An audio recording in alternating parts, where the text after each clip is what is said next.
दोस्तों, मित्रों, मेरे भाइयों, आप सभी को प्यार भरा नमस्कार है। आपने अब तक दबंग राजनीतिज्ञों की, दबंग लोगों की बहुत सारी कहानियाँ, बातें सुनी होंगी, लेकिन आज हम आपसे एक दबंग भारतीय बिजनेसमैन की बात करने वाले हैं। दोस्तों, शायद इस प्रकार का शब्द आपने ना सुना हो, दबंग बिजनेसमैन, लेकिन यह सत्य है। जैसे आपने अब तक दबंग राजनीतिज्ञ सुने हैं, पढ़े हैं, उनमें से सबसे पहला नाम सरदार वल्लभ भाई पटेल का आता है, जिन्होंने एक बहुत ही दबंग राजनीतिज्ञ की छवि पेश की हुई है। उनके प्रताप की वजह से आज हमारा देश एक संगठित भारत का रूप है। उन्हीं की अगली कड़ी में अब वर्तमान में हमारे अपने भारतीय प्रधानमंत्री नरेंद्र मोदी की छवि आप देख ही रहे हैं कि दबंग प्रधानमंत्री की है। अब तक हमारे जितने भी प्रधानमंत्री हो चुके हैं, किसी की भी दबंग प्रधानमंत्री की छवि नहीं हुई है। हमेशा दूसरों के सामने कुछ मांगते रहने की, गिड़गिड़ाते रहने की छवि रही है।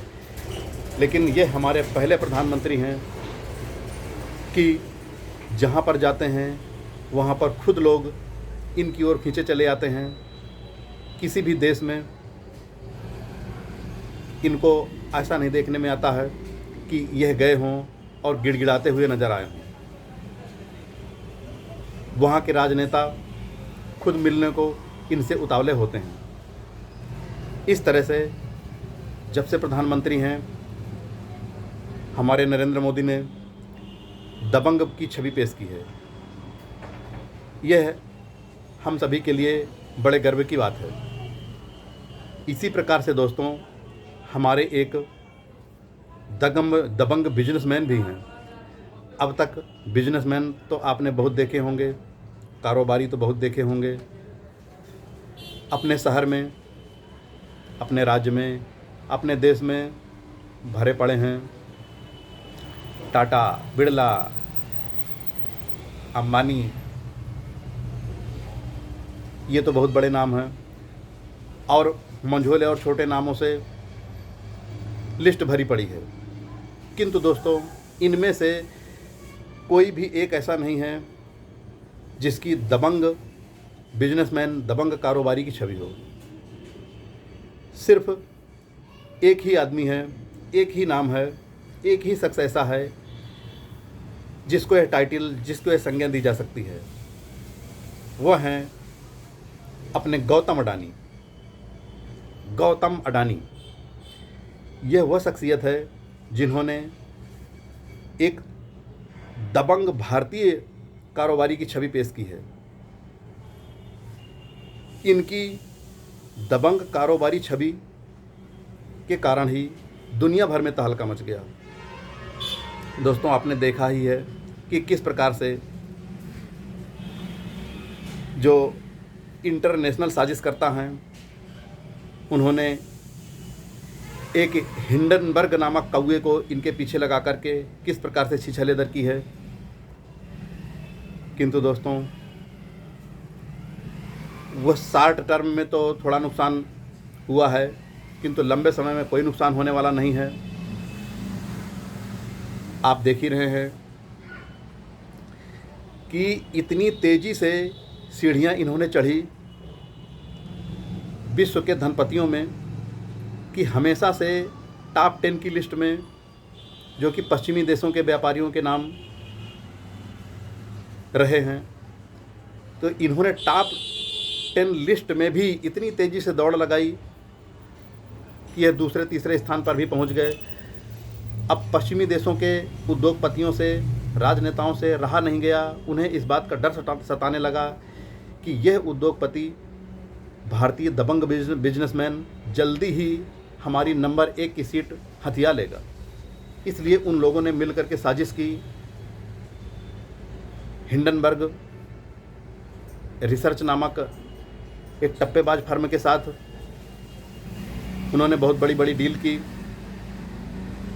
और अनाप शनाप आरोप लगाते हुए इनको पूरी तरह से मिटाने की कोशिश की। लेकिन दोस्तों, गौतम अडानी ने जो व्यापार खड़ा किया है, जो कंपनियां बनाई हुई हैं, वह ज़्यादातर इंफ्रास्ट्रक्चर क्षेत्र से हैं, ज़मीनी कारोबार से जुड़ी हुई हैं। इसलिए उनकी नींव इतनी मजबूत है कि हिल तो गई, लेकिन उन्हें कोई उखाड़ नहीं सकता। आगे भी जो इन्हें नुकसान हुआ है उसकी भरपाई जल्दी ही हो जाएगी, ऐसा हमारा विश्वास है।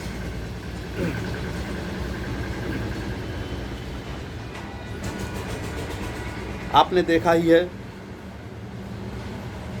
कि पिछले साल जब यह 60 वर्ष के हुए थे, तब इन्होंने 60,000 करोड़ रुपए का दान किया हुआ था। यह दान इतना बड़ा होता है, इतना बड़ा होता है कि आप एक बार एक पेपर पर गिनती ही लिख कर देख लीजिए। हो सकता है आपने कुछ लाख रुपए ही न नकद देखे हुए हों। यस, कुछ लाख नहीं, कुछ करोड़ नहीं, कुछ अरब नहीं, 60,000 करोड़ रुपए का इन्होंने सिर्फ दान किया। अब आप सोच सकते हैं कि इतनी बड़ी रकम कौन दान कर सकता है। टाटा कर सकते हैं, जो कि ऑलरेडी वो करते आ रहे हैं, वो इकट्ठा नहीं देते हैं लेकिन बराबर करते आ रहे हैं। अजीम प्रेम जी हैं, जो कि बराबर करते आ रहे हैं। एक साथ इतनी बड़ी रकम किसी ने नहीं दान की है दोस्तों। अब हो सकता है कुछ लोग कहें कि हमें तो नहीं मिला है। अरे दोस्तों, आपके कटोरे में सीधा ही दान नहीं मिल जाएगा। ये संस्थाओं के माध्यम से सामाजिक कार्यों में लगाया जाता है। इनकी तो केवल अभी तो सिर्फ 7 कंपनियां लिस्टेड हैं। 7 कंपनियों में इन्होंने तहलका मचा दिया। Adani Enterprises, Adani Power, Adani Total Gas, Adani Wilmar, Adani Green Energy. इस प्रकार से इनकी जो भी कंपनियां हैं, ये सब टॉप लेवल की कंपनियां हैं। यह जिस भी क्षेत्र में इन्होंने हाथ आजमाया, उसको नंबर 1 पर पहुंचाते हैं। अडानी इंटरप्राइजेज ग्रुप इतना बड़ा है, इतना बड़ा है, जितना कि आपने अभी तक सोचा ही ना होगा। दोस्तों, इस ग्रुप की कुल 351 कंपनियां हैं। विशाल पहाड़ जैसा समूह है यह। अभी तो सिर्फ 7 कंपनियों की लिस्टिंग हुई है। 7 कंपनियों में इन्होंने भारत में नंबर 1 का ताज हासिल किया, फिर एशिया का, फिर दुनिया का भी नंबर 1 का ताज हासिल करने वाले थे। और अभी तो इनकी 351 कंपनियों में से केवल 7 कंपनियां हैं। 344 कंपनियां बाकी हैं लिस्टिंग होने के लिए। उनमें से बहुत सारी कंपनियों के आपने अभी तक नाम सुने ही नहीं होंगे, जैसा कि आपको कुछ कंपनियों का उदाहरण के रूप में बता रहे हैं। अडानी इंटरप्राइजेज आप जानते ही हैं, बिलमार जानते ही हैं, जो कि फार्चून सोयाबीन आयल सबसे बड़ा इडबिल आयल का प्रोड्यूसर है। इनकी ही कंपनी सबसे बड़ा खाद्य तेल का उत्पादन करती है अपने देश में। Adani airport holdings, Adani properties limited. Adani properties limited listed नहीं है, लेकिन यह इतनी प्रॉफिटेबल कंपनी है, इतनी प्रॉफिटेबल कंपनी है कि जो गौतम अडानी ने अभी इस हिंडनबर्ग तहलका के बीच में अपना बहुत सारा लोन पे कर दिया है, वह सिर्फ अडानी प्रॉपर्टीज ने दे दिया है। आगे Kutch copper limited, Adani power बहुत बड़ी पावर जनरेशन करती है, बहुत बड़ा पावर जनरेशन करती है, छोटी मोटी कंपनी नहीं है। Mundra Petroleum Limited, Adani Digital Labs Limited, Endeavour Trade and Investment, Adani Mining Private Limited, Adani Capital Limited, Civica Analytics, Adani Road Transport Limited, Parsa Kente Colliery Limited, Ambuja Cement, ACC Cement, Adani Export Limited, Smart Meters Technologies, और अभी इन्होंने last में NDTV को अधिग्रहण किया हुआ था। NDTV को अधिग्रहण करने में बहुत शोर शराबा मचा था, बहुत तहलका मचा हुआ था, लेकिन दोस्तों उनके पास कैपेसिटी थी तो उन्होंने पूरी की पूरी कंपनी खरीद लिया। इसमें ईर्ष्या क्यों होनी चाहिए? महज हम इसलिए विरोध करें कि हम व्यापार में फेल हो गए हैं, हमने पीछे कई बार हाथ आजमाया लेकिन फेल हो गए हैं, आप फेल हो गए हैं, इसलिए हम एक बड़े उद्योगपति का, बड़े बिजनेसमैन का विरोध करें, यह गलत तरीका है। आपकी कैपेसिटी नहीं है तो कम से कम दूसरों को सम्मान दीजिए, दूसरे संघर्ष करने वाले लोगों को सम्मान दीजिए। अगर आप आगे बढ़ना चाहते हैं, फाइनेंशियल फ्रीडम को समझे हैं दोस्तों,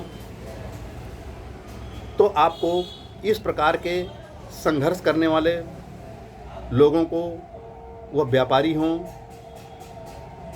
साधारण दुकानदार हों, चाहे कोई नौकरी पेशे वाला हों, आप अगर जानते हैं उन्होंने संघर्ष किया है, संघर्ष करके कोई मुकाम बनाया है, तो उन्हें आपको सम्मान देना ही पड़ेगा और देना ही चाहिए।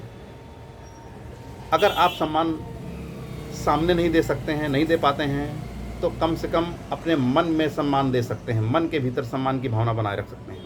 अगर आप ऐसा नहीं करते हैं तो आप अपनी बहुत बड़ी एनर्जी, बहुत बड़ी ऊर्जा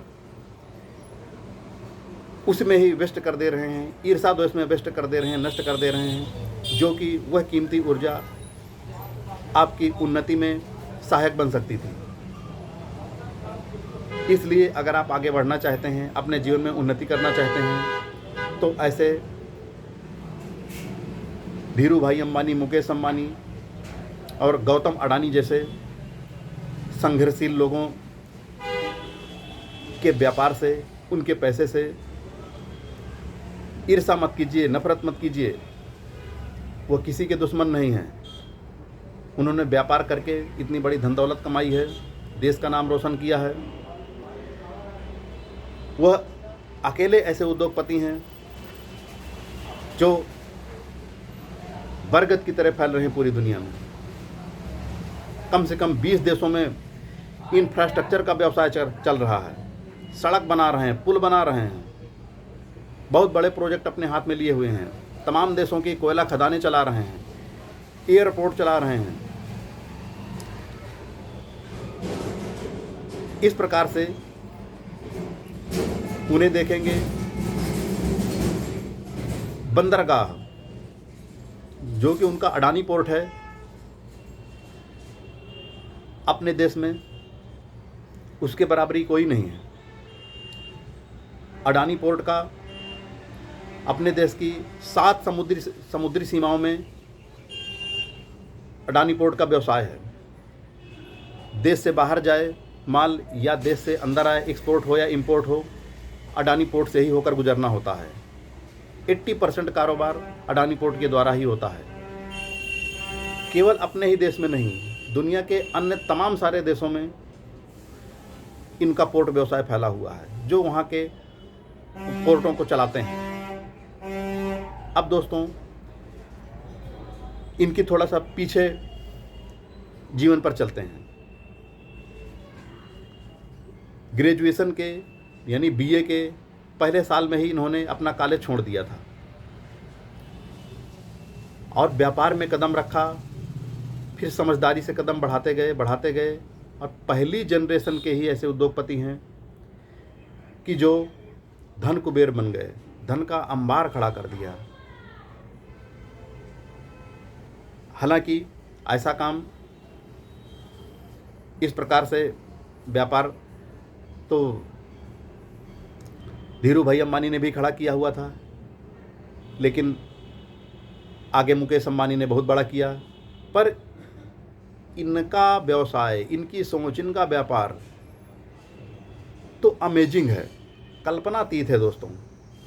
इन्होंने अपने ही समय में, अपने ही युवा रहते हुए अपने कारोबार को इतना बड़ा किया कि अपने प्रदेश से, देश से निकलकर दुनिया भर में फैल गए, और वो भी दूसरी तीसरी श्रेणी में टॉप की सूची में जा पहुँचे, टॉप धनपतियों की सूची में जा पहुँचे। अब यह नंबर 1 पे भी पहुँचने वाले ही थे, जिस पे ईर्ष्यावश लोगों ने इनकी टांग खींचकर इनको गिरा दिया है, लेकिन गिरे नहीं हैं, ये संभल चुके हैं।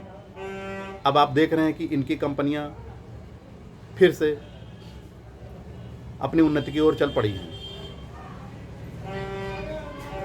तमाम जगह इनका पेट्रोल इंडियन ऑयल के साथ बिक रहा है। गैस, वो चाहे कुकिंग गैस हो, चाहे CNG PNG हो, गैस का कारोबार भी बहुत बड़े पैमाने पर है।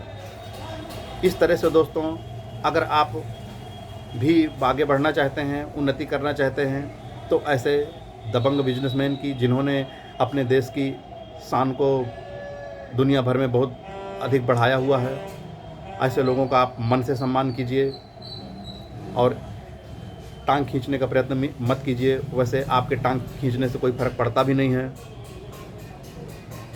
यह अपना ही नुकसान आप करेंगे अगर बुराई करते हैं, या इसलिए बुराई करते हैं कि तमाम दूसरे लोग बुराई कर रहे हैं, तो उन लोगों के जीवन का कोई उद्देश्य नहीं होता है। दोस्तों, हम तो कहते हैं आप मिशन फाइनेंशियल को फ्रीडम को समझिए और अपने जीवन का उद्देश्य बना लीजिए। फिर इन लोगों की जीवनी को थोड़ा समझिए, पढ़िए, फिर देखिए कि इन्होंने साइकिल से अपने कपड़े बेचने शुरू किए थे, फिर स्कूटर पे आए, कितनी मुश्किल से 4 पहिया खरीद पाए थे, लेकिन इन्होंने पीछे मुड़कर नहीं देखा, उस अपनी उन्नति का आनंद नहीं लेने लगे, यह अपने गोल गोल घेरे में घूमने नहीं लगे हैं, यह अपने कंफर्ट जोन में रुक नहीं गए हैं। इन्होंने हमेशा कंफर्ट जोन तोड़ा है, हर कदम कदम पर अपना कंफर्ट जोन तोड़ा है, इसलिए इतना आगे बढ़ पाए हैं। अगर दोस्तों आप भी उन्नति करना चाहते हैं, फाइनेंशियल फ्रीडम पाना चाहते हैं, तो आपको भी कंफर्ट जोन तोड़ना ही पड़ेगा और अपनी कीमती एनर्जी ईर्ष्या द्वेष में नष्ट करना बंद करना पड़ेगा। आप मन से सम्मान कीजिए, संघर्ष कीजिए और बार बार अपना कंफर्ट जोन तोड़ के आगे बढ़ते रहिए। यही हमारी कामना है, यही हम चाहते हैं। दोस्तों, मिशन फाइनेंशियल फ्रीडम के लिए हमारे साथ आइए, वेंचुरा सिक्योरिटीज़ के साथ आइए। आप शेयर मार्केट से घबराइए नहीं, आइए, जुड़िए, समझिए और एक बहुत ही बेहतरीन कम खर्चे वाला डीमैट अकाउंट खुलवाइए, जिनकी सेवाएं ऑनलाइन और ऑफलाइन दोनों में हैं। नीचे लिंक दिया जा रहा है। दोस्तों, शेष अगली कड़ी में। जय हिंद।